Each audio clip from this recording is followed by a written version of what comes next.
Gurubhyo Namaha. Welcome to your Divine Prayers channel. Learn chanting Sanskrit sloka with ease. Today let's chant Sri Venkateshwara Vajra Kavacha Stotram. Sri Venkateshwara Swami is the form of Lord Mahavishnu, also known as Malayappa, Govinda, Balaji, Srinivasa, Venkata, Vasudeva and Venkatachalapati. Lord Venkateshwara Swami protects the devotee from various malefic effects and troubles. It is believed that one who recites this Venkateshwara Vajra Kavacha Stotram is freed from the bondage and fear of death in his life. Sri Markandeya composed this Kavacha. Markandeya Uvacha Narayanam Parabrahma Sarvakarana Karakam Prapadye Venkateshakhyam Tadeva Kavacham Mama. Markandeya Uvacha Narayanam Parabrahma Sarvakarana Karakam Prapadye Venkateshakhyam Tadeva Kavacham Mama. Markandeya Uvacha Narayanam Parabrahma Sarvakaranakarakam Prapadye Venkateshakhyam Tadeva Kavacham Mama. Sahasra Sirsha Purusho Venkateshas Shiro Vatu Praneshah Prana Nilayah Pranan Rakshatu Me Harihi. Sahasra Sirsha Purusho Venkateshas Shiro Vatu Praneshah Prana Nilayah Pranan Rakshatu Me Harihi. Sahasrashisha Purusho Venkateshas Sirovatu Pranesha Prananilayah Pranan Rakshatu Me Harihi. Akasharat Suthanatha Atmanam Me Sadavatu Deva Devottamo Payad Deham Me Venkateshwarah. Akasharat Suthanatha Atmanam Me Sadavatu Deva Devottamo Payad Deham Me Venkateshwarah. Akasharat Suthanatha Atmanam Me Sadavatu Deva Devottamo Payad Deham Me Venkateshwarah. Sarvatra Sarva Kaleshu Mangambaja Nishwarah Palayenmam Sada Karma Safalyam Naha Prayachatu.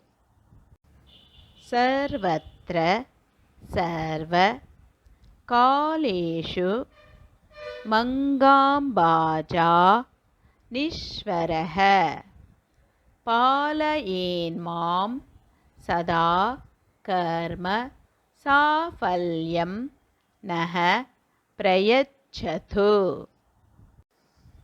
Sarvatra Sarvakaleshu Mangambaja Nishwarah Palayenmam Sada Karma Safalyam Na Prayachatu. Ya etad vajra kavacha मभेद्यं वेङ्कटेशितुः सायं प्रातः पठे नित्यं मृत्युं तरति निर्भयः य एतद् वज्रकवचमभेद्यं वेङ्कटेशितुः सायं प्रातः पठे नित्यं मृत्युं तरति निर्भयः य एतद्वज्रकवचमभेद्यं वेङ्कटेशितुः सायं प्रातः पठे नित्यं मृत्युं तरति निर्भयः इति श्री वेङ्कटेश्वर वज्रकवच स्तोत्रं सम्पूर्णम् इति श्री वेङ्कटेश्वर वज्रकवच स्तोत्रं सम्पूर्णम् यदक्षरपदभ्रष्टं मात्राहीनं तु यत् भवेत् तत्सर्वं क्षम्यतां देव महाविष्णु नमोऽस्तु ते विसर्ग बिन्दु मात्राणि पदपादाक्षराणि च न्यूनानि चातिरिक्तानि क्षमस्व महाविष्णु अन्यथा शरणं नास्ति त्वमेव शरणं मम तस्मात् कारुण्यभावेन रक्ष रक्ष महाविष्णु यदक्षरपदभ्रष्टं मात्राहीनं तु यद्भवेत् तत्सर्वं क्षम्यतां देव महाविष्णु नमोऽस्तु ते विसर्गबिन्दुमात्राणि पदपादाक्षराणि च न्यूनानि चातिरिक्तानि क्षमस्व महाविष्णु अन्यथा शरणं नास्ति त्वमेव शरणं मम तस्मात् कारुण्यभावेन रक्ष रक्ष Mahavishnu.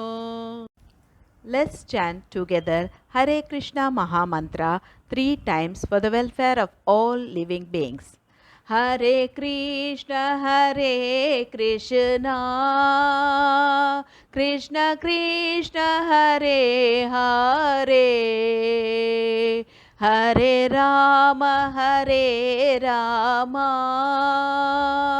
Rama Rama Hare Hare Hare Krishna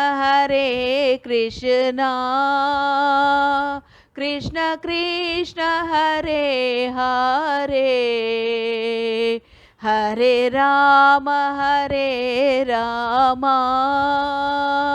Rama Rama Hare Hare Hare Krishna Krishna Krishna Hare Hare Hare Rama Rama Rama Hare Hare. Hope you could follow along with me in chanting this sloka. More in queue. If you enjoyed this video, please like, share and click on the bell icon to subscribe and show your support.